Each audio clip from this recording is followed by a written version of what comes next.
자, 그러면 이번에는요, 우리 제28회 기출문제의 실무 이론평가 문제 15문제가 어떤 수준으로 나왔는가 여러분 같이 한번 풀어보도록 하겠습니다.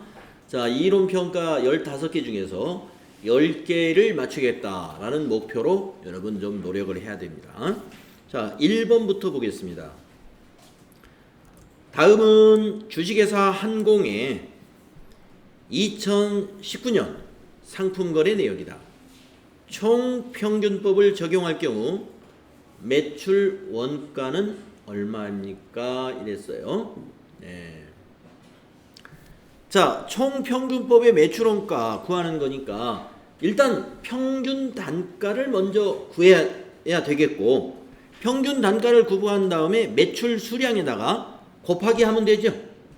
자, 평균 단가 해당이 되는 거 한번 체크해 봅시다. 자, 기초 500개, 매입 400개, 매출은 건너뛰고 매입 100개, 요 3개의 평균을 구합니다. 자, 그러면은 500개 먼저 500개 곱하기 1000원 하면은 50만 원인가요? 네, 50만 원. 또 400개 곱하기 1,500원 한번 해보세요. 얼마입니까? 네, 60만 원. 그 다음에 100개 곱하기 2,000원 한번 해보십시오. 20만 원인가요? 네. 자, 금액의 합계를 더해 보십시오. 130이죠. 네, 금액의 합계 130만 원이 나왔습니다. 그러면 수량이 모두 몇 개입니까? 1000개죠. 이거 900개에다가 1000개죠. 자, 1000으로 나누면 평균 단가 얼마예요? 1300만 원이다. 네, 침착하게 계산하세요. 1300원. 평균 단가가. 그러면 매출 원가는 어떻게 구한다? 이 평균 단가에다가 매출 수량을 곱합니다. 자, 5월 1일 날 200개 매출했고 9월 1일 날 100개 매출했으니까 300개 매출했죠? 네, 곱하기 300 해보세요. 자, 1300 곱하기 300. 계산기로 정확히 하시면 39만 원이 나오더라. 2번. 2번이 답입니다. 39만 원. 얼마 전에 우리가 총평균법 얼마 전이 아니라 우리가 재고자산 공부할 때 여러분 평균법에 이동평균법하고 총평균법, 그 다음에 선입선출법, 후입선출법, 네, 그 계산하는 문제 우리가 합격 확신 문제에서 여러 개 해봤었잖아요. 네, 그거 기억을 더듬어 보시면 돼요. 자, 2번 문제. 다음 중 재고자산 관련 설명으로 옳지 않은 것은 이랬습니다. 재고자산 관련 설명으로 옳지 않은 것은 1번. 자, 재고자산 뭔지 아시죠? 네. 상품, 제품 또는 원재료, 소모품 이런 것들을 말합니다. 1번. 차입금 담보로 제공된 재고자산의 경우 기말 재고자산에 포함한다. 담보로 제공한 것은 우리 자산 맞죠? 담보 제공했다고 해서 우리 거 아닌 게 아니잖아요. 그래서 재고자산에 포함한다. 맞습니다. 2번. 선적지 인도조건. 선적지 인도조건이라는 것은 배에다 실으면 매입자의 재고가 되는 것을 선적지 인도조건이라고 그래요. 자, 선적지 인도조건 상품 판매 시 그랬네요. 매입 시가 아니에요.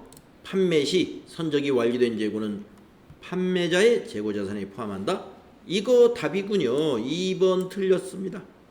예. 왜냐, 선적지 인도조건은요, 판매 시 판매자는 선적하면 내 것이 아닙니다. 매입자 거니까 판매자의 재고가 아니라 매입자의 재고에 포함돼야죠. 그래서 매입자의 재고에 포함되어야 되니까 2번이 옳지 않다. 답이 2번이에요. 자, 3번은 공부하는 차원에서 한번 읽고 가봅시다. 적성품. 적성품이라는 것은요, 우리 상품을 팔아주세요 하고 판매 대행 회사에다가 보낸 물건을 적성품이라고 해요. 자, 적성품은 수탁자가 제3자에게 판매하기 전까지 위탁자의 재고자산에 포함한다. 그래야 되겠죠. 아직 안 팔려 나갔으니까. 그 다음에 4번 시송품. 자, 적송하고 시송이 어떻게 다르냐? 시송은 사용해 보시고 판매 의사를 결정해도 됩니다 하고 3일간 사용해 보셔라, 일주일간 사용해 봐라, 이렇게 보내는 것을 시송품이라고 합니다. 시송품은 매입자가 매입 의사 표시를 하기 전까지는 판매자의 재고자산에 포함한다. 그렇죠? 매입자가 매입 의사를 표시하기 전에는 우리 회사 거예요. 아직은. 2번이 틀렸습니다. 다음 3번. 주식회사 한공제약은 2019년 7월 1일 신약 관련 특허권을 200만 원에 샀습니다. 2019년 인식해야 할 무형자산 상각비는 얼마인가 이랬습니다. 어떻게 생각하는데요? 정액법이랍니다. 내용 연수는 10년 이르고요. 월할 상각하셔라 이랬습니다. 월할 상각. 그러면은 7월 1일에 취득했으면 2019년도의 상각 대상 기간은 7월부터 12월이 되겠죠. 그러면 딱 6개월이죠. 7월부터 12월을 우리가 하반기라고 그러잖아요. 네. 그러면 1년에 해당되는 것 중에서 반절만 적용하면 되겠네요. 6개월치니까. 자, 그러면 내용연수 10년의 정액법은요, 어떻게 됩니까? 200만 원을 10으로 나누면 그게 1년치죠. 자, 1년에 20만 원이니까 6개월은 10만 원이다. 답은 3번. 다음 문제.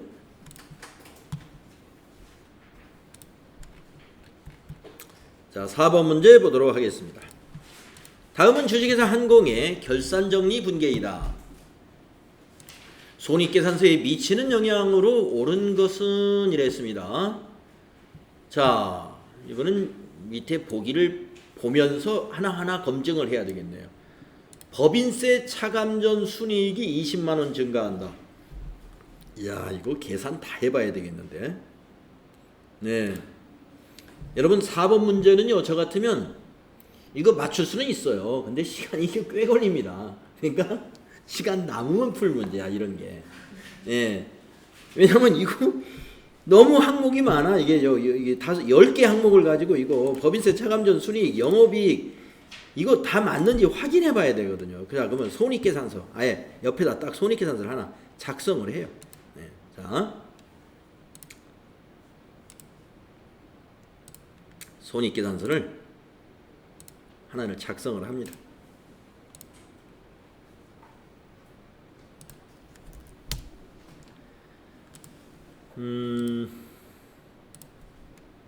어때요? 그래야 되겠죠?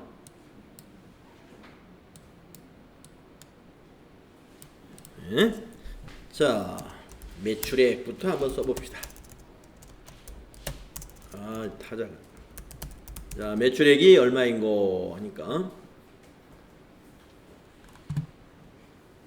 네? 이게 그런 문제. 아니 이게 손익계산 제가 문제 파악을 잘못했군요. 결산 수정 분계 사항인가요? 이게 뭐야? 급여 손익계산서에 미치는 영향. 아, 차별 결산 수정 분계 사항이네. 네. 네네네. 제가 문제 파악을 잘못. 결산 수정 분계 사항이에요. 그러면 이거 복잡하지 않죠. 네. 자. 이거 뭐 안 써봐도 될 것 같은데요. 자, 이 급여가 뭐예요? 판관비죠. 판관비. 그 다음에 자, 법인세 차감전 순이익 법인세 차감전 순이익을 일단 따져볼게요. 아, 그러기 전에 영업이익이 먼저 나오니까 영업이익을 따져봐야 되겠다. 그렇죠? 자, 영업이익에 영향을 주는 거 판매관리비까지가 영향을 주죠. 자, 급여 이거 영향 줍니다. 그 다음에 이자 비용은 영업의 비용이니까 해당 사항 없죠. 매도 가능 증권은 손익하고 전혀 관계가 없어요. 네, 요거는 아예 무시. 그 다음에 단기 매매증권, 여기 단기 매매증권 평가이익, 이거는 영업의 수익이죠. 따라서 영업이익에 영향을 주는 것은 요거 급여밖에 없습니다. 판관비 30만원이 비용 발생했으므로 영업이익이 30만원 감소인데 일단 20만원이라고 했으니까 3, 4번은 답이 될 수가 없습니다. 자, 그 다음 이제 법인세 차감전 순이익으로 가봐야 되니까, 자, 판관비 30만원 증가했죠? 그러면 이제 밑에 있는 이자 비용이 뭐예요? 영업의 비용이죠? 영업의 비용이 10만원 증가했죠? 비용 증가. 그 다음 맨 세 번 마지막에 단기 매매증권 평가이익 40만원. 예, 이익이 아니야. 이거 두 번째 거, 이거 두 번째 설명 잘못했죠? 두 번째는 이자 비용이 대변에 가는 것은 비용이 줄어든 거죠. 그렇죠? 비용이 줄어들었어요. 자, 그러면 비용이 말이죠. 30만원 증가하고 10만원 줄어들었으니까 비용 20만원입니다. 비용 20만원이 법인세 차감전 순이익에 영향이 되겠어요. 다음, 그 다음에 자, 여기 단기 매매증권 평가이익이 영업의 수익이죠. 자, 수익 발생 40. 자, 그러면 비용이 20만원 증가했고 수익이 40만원 증가했으니까 퉁치면은 20만원만큼 수익이 증가한 거죠. 그래서 1번이 답이 되겠네요. 법인세 차감전 순이익 20만원. 여기 수익 발생 요 40하고 이거는 20만원은 비용 발생이죠. 비용 발생. 그래서 요 두 개를 합산 처리하면은 20만원의 이익이 되겠습니다. 그래서 법인세 차감전 순이익에 20만원 증가 효과가 있어요. 1번이 답이 되겠습니다.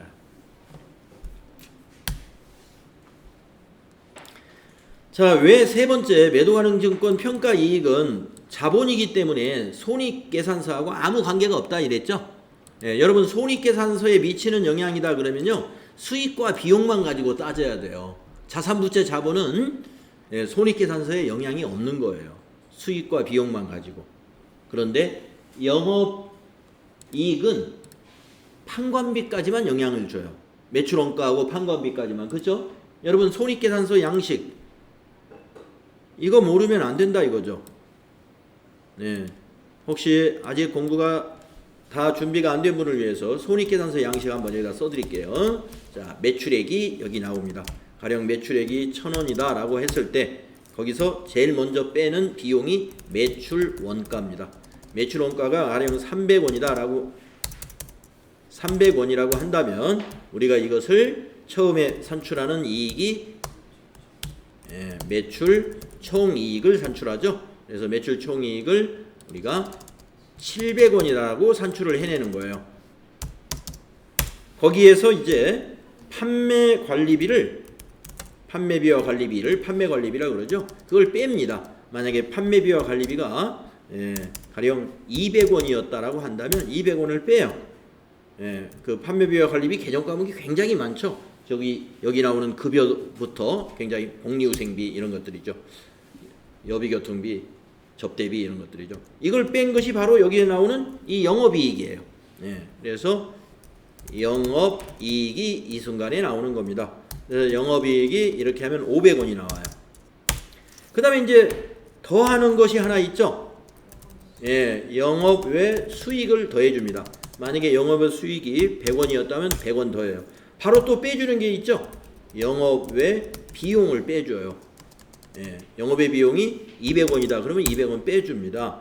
그래서 영업의 수익의 대표적인 것이 여기 이자 비용, 아니죠. 이자 수익 같은 거. 영업의 비용의 대표는 여기 있는 이자 비용이 되는 것이죠. 그래서 이제 여기서 얻어지는 것이 여기에 나오는 이 법인세 차감전 순이익이죠. 법인세 차감전 순이익이 바로 이 단계에 나오는 겁니다. 2단계.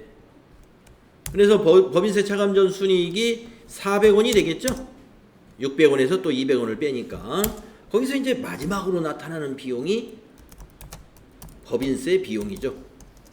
법인세 비용이 10% 만약에 40원이다 라고 한다면 맨 끝에 나오는 이익이 바로 당기 순이익입니다. 당기 순이익.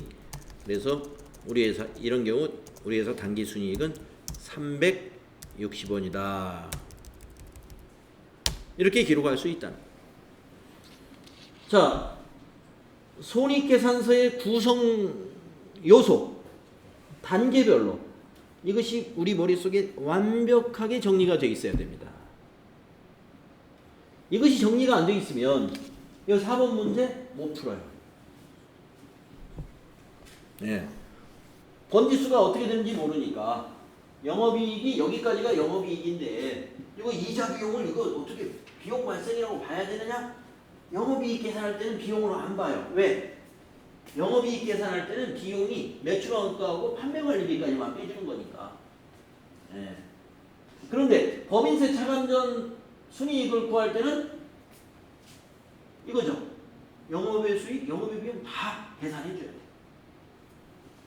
이 구조를 모르면 4번 자체를 여러분이 풀 수가 없는 것이고, 이 구조를 알면 금방 몇 딱딱 체크해보고 계산할 수가 있겠다 이겁니다. 다음에 5번 문제 보겠습니다. 다음은 현금이 현금성 자산에 관한 설명이다. 가나에 들어갈 내용으로 옳은 것은 이랬습니다. 자, 현금이 현금성 자산은 통화 및 타인 발행 수표 등 통화 대용증권과 당좌예금, 보통예금 및 큰 거래 비용 없이 현금으로 전환이 용이하고 이자율 변동에 따른 가치 변동의 위험이 경미한 금융상품으로서 취득 당시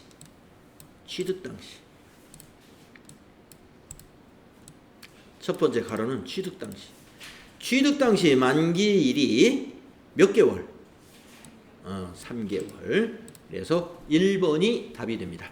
취득 당시 만기일이 3개월 이내인 금융상품, 그거를 우리가 현금 및 현금성 자산에 포함시키죠. 다음에 6번 보겠습니다. 다음은 결산일 현재 주식회사 한공의 수정 전 시산표에 표시되어 있는 매출 채권과 대손 충당금의 잔액이다. 주식회사 한공이 기말 매출 채권의 회수 가능액을 16만 2천원으로 추정하였다면 당기 말 재무상태표에 표시될 대손 충당금은 얼마인가 이랬습니다. 이 결산 수정 분기 하라는 거예요. 이걸 가지고. 그러면 대손 충당금이 얼마가 되겠소 이 말입니다. 자, 지금 매출 채권이 18만 원인데 이 중에서 요것만 회수가 가능하대. 16만 2천 원만. 그러면 회수가 어렵다고 보는 금액은 빼봐야 되겠죠. 얼마일까요? 18,000원이요? 네, 맞네. 18,000원만큼 그럼 뭘 해야 돼요? 대손 충당금을 설정해야죠. 답이 2번이죠. 뭐.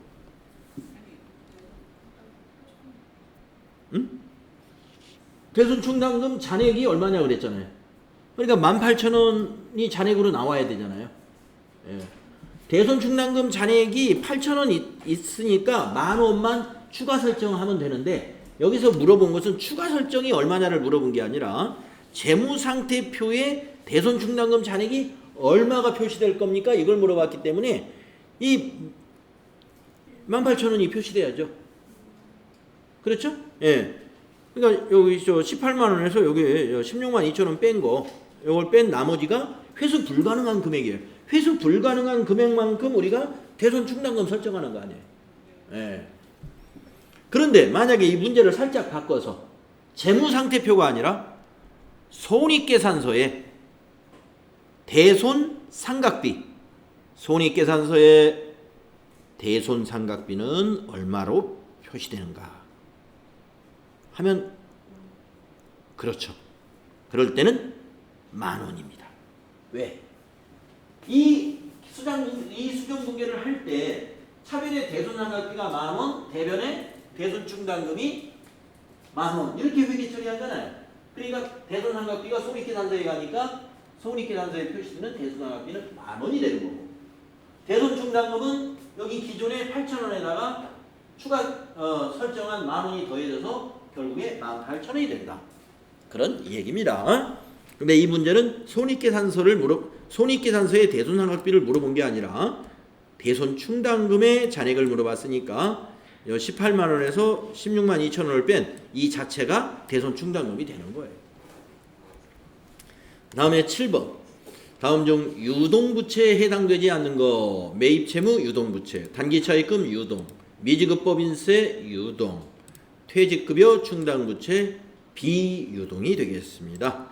유동과 비유동 잘 구분해야 돼요. 다음에 8번. 그러니까 이 7번 같은 문제는 되게 쉬운 문제입니다. 그런데 이것도 어려운 것은 뭐냐? 유동부채, 비유동부채 개정 과목이 아직 정리가 안 되신 분. 예, 어렵죠.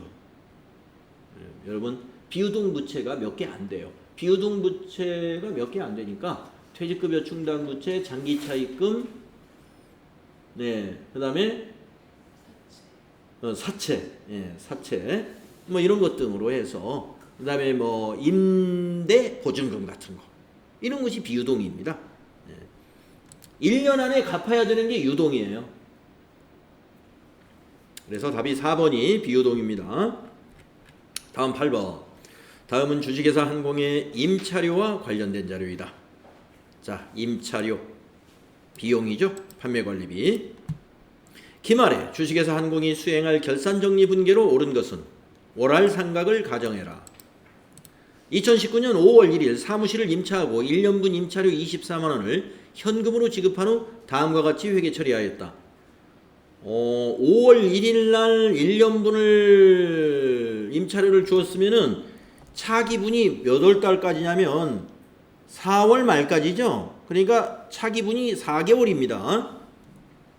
자, 5월 1일 날 전부 임차료 24만 원을 비용 처리했어요.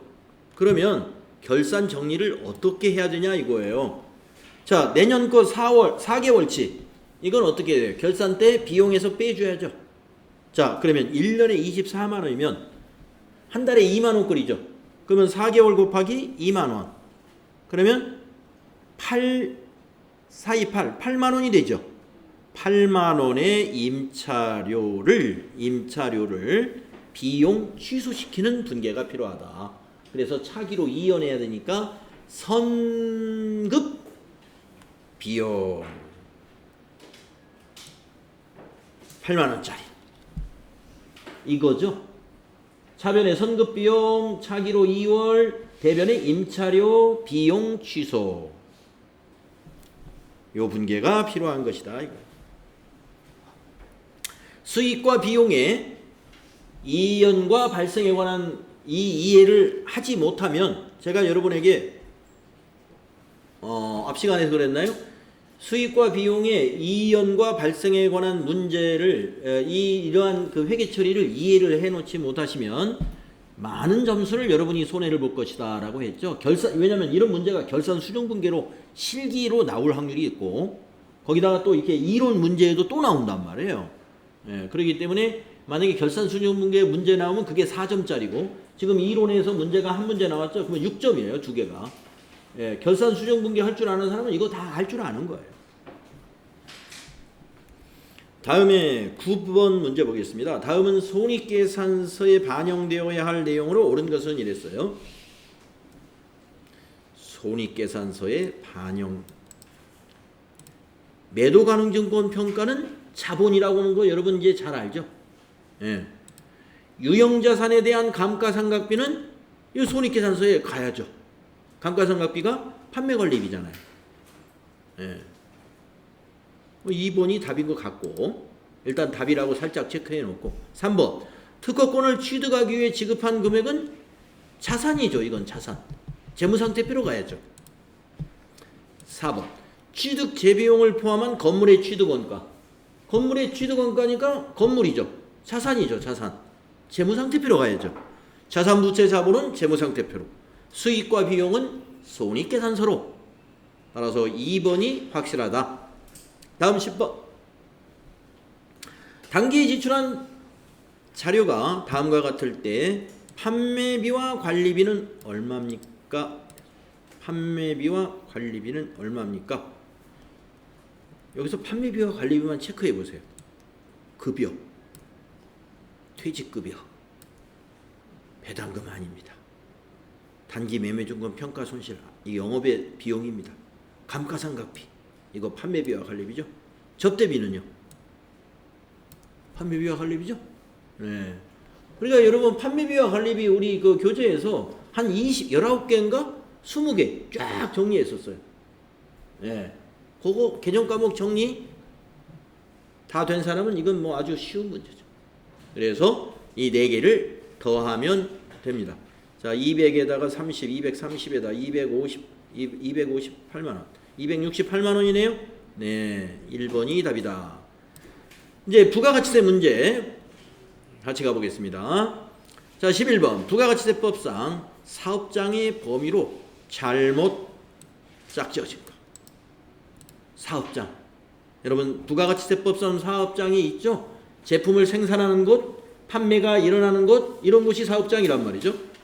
자, 1번 광업 사무소의 소재지. 광업은 사무소 소재지가 맞아요. 예. 광산은 주소가 이게 없단 말이에요. 사업장으로 관리가 안 돼. 그러니까 이것은 사무소 소재지를 말합니다. 자, 2번 제조업. 제품이 완성되는 장소, 즉 생산하는 곳이에요. 맞죠? 3번 부동산 임대 등기부상 소재지. 맞습니다. 부동산의 등기부상 소재지. 그러면 4번이 틀렸겠네요. 예, 무인자동 판매기는 자판기가 설치된 장소가 아니라 이것도 역시 예, 광업하고 같아요. 사무소입니다. 사무소. 그래서 4번이 잘못됐다. 다음 문제 12번. 이렇게 그림이 그려져 있는 문제 참 잘 나옵니다. 여러분 내일 모레 보는 시험에도 그림으로 그려진 문제 나갑니다. 부가가치세 문제. 예. 다음 12번. 다음 중 그러니까 여러분들 부가가치세 문제가 어떤 문제가 나오냐면 지금 우리가 풀고 있는 여기 11번부터 이런 스타일의 문제가 예, 이제 마지막으로 부가가치세 평가 문제로 여러분들 10문제 냈어요. 이런 1호 문제 10문제. 자, 다음 중 부가가치세 면세 대상 재화 또는 용역에 해당하는 거 생수는 아니고 우등 고속, 일반 고속이 아니니까 이것도 과세. 예, 아기들 기저귀 면세입니다. 그래서 3번.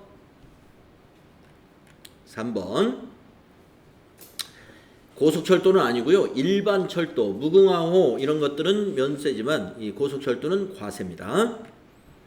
다음 13번. 다음 중 부가가치세 과세 표준에서 공제하지 않는 거. 네, 과세 표준에서 공제하지 않는 게 3가지가 있었어요. 하자보증금, 대손금. 하나가 뭐였더라? 네, 하여튼 예. 자, 대손금 공제하지 말아야 돼요. 대손세금 감면을 해줍니다. 대손금 이거 과세 표준에서 빼면 안 돼요. 그래서 1번이 답이네요. 자, 환입된 재화의 가액. 환입이라는 것은 반품이 들어온 거니까 이건 빼줘야죠. 매출 애누리 깎아주는 건데 빼줘야죠. 매출 할인 이것도 깎아주는 거잖아요. 빼줘야죠. 자, 여러분 과세 표준에서 공제하지 말아야 되는 게 여기 대손금 하나 들어가고요. 그 다음에 아까 제가 뭐라 그랬어요? 하자보증금. 그 다음에 장려금. 예, 맞아요. 장려금. 우리 거래처에 너무 고마워서 이번 달에 500만 원 장려금을 줬어요. 거래처에다가. 근데 이번 달에 매출이 1000만 원 매출했어. 그럼 500만 원 장려금 줬으니까 이번 달 부가가치세 신고는 500만 해야지. 그거 안 된다는 겁니다. 장려금 준 건 네 사정이고 회사 사정이고 세금은 매출 다 1000만 원 매출했으면 1000만 원에 대해서 100만 원 과세하겠다는 거예요. 여러분 생각하기도 그렇죠? 장려금 줬다고 해서 예, 부가가치세 과세를 안 하겠느냐 하는 거예요. 공제하지 말아라 이겁니다. 장려금 준 거는. 그래서 하자보증금도 마찬가지예요. 하자보증금을 걸었다고 그래서 그게 부가가치세 과세표준으로 안 보겠냐 이거. 본다 이거. 다음 14번. 다음 중 세금계산서 및 영수증 발급 의무 면제에 해당하지 않는 것은. 자, 여러분 세금계산서 및 영수증 발급 의무 면제자가 있어요. 여러분 생각나는 게 뭐예요? 거리에서 파는 거리 그 뭐라 그래요? 노점상이라고 그러죠? 택시라든가 노점상, 버스 이런 거 기억나시죠? 면제됩니다. 그 사람들은. 자, 1번 노점 면제, 간주임대료 면제입니다. 재화의 간주 공급, 재화의 간주 공급, 타사업장 반출의 경우 제외. 네, 간주 공급이 간주 공급 요거 면제돼요. 타사업장 반출은 면제 아니에요. 3번도 맞았고 4번이 면제 아닙니다. 내국 신용장에 의하여 공급하는 재화는 영세율 세금계산서 발행해야 됩니다. 발행 면제가 아니에요. 내국 신용장에 의하여 공급하는 경우 영세율 세금계산서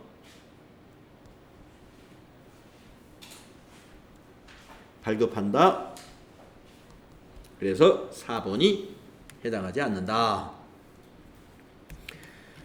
자, 마지막 문제 보겠습니다. 다음은 의류 제조업을 영위하는 주식회사 한공이 2019년 제1기 부가가치세 예정신고와 관련된 자료이다. 이 중 매출세액에서 공제받을 수 없는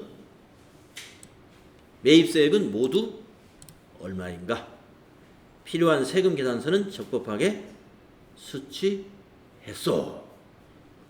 공제받을 수 없는 것 찾아라. 원재료 매입한 거 이거 공제받을 수 있죠.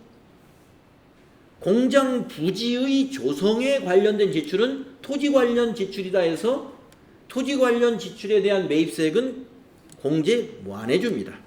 40만 원 해당되고. 그 다음에 21일 날 대표이사 업무용 5인용 승용차 1998cc짜리를 구입했대요. 거기에 대한 세액이 200이에요. 승용차 5인승까지는 뭐예요? 아니요. 5인승까지가 아니라 8인승까지 다 승용차에 해당이 돼요. 네. 1000cc가 초과했다 그러면 공제를 안 해주죠. 그래서 공제 받을 수 없는 거는 이 두 개를 더하면 240. 쉽죠? 이렇게 해서 28회 이론 문제 부가가치세 5문제하고 재무회계 10문제 봤는데 이 정도면은 여러분들 아마 10개는 너끈히 맞출 수 있다. 뭐 10개 이상 맞출 수 있어요. 근데 5개 실수로 시간 부족이라든가 실수로 틀릴 수 있는데 뭐 제가 보기엔 한두 문제 빼고는 다 쉽게 맞출 수 있는 그런 문제였던 것 같습니다.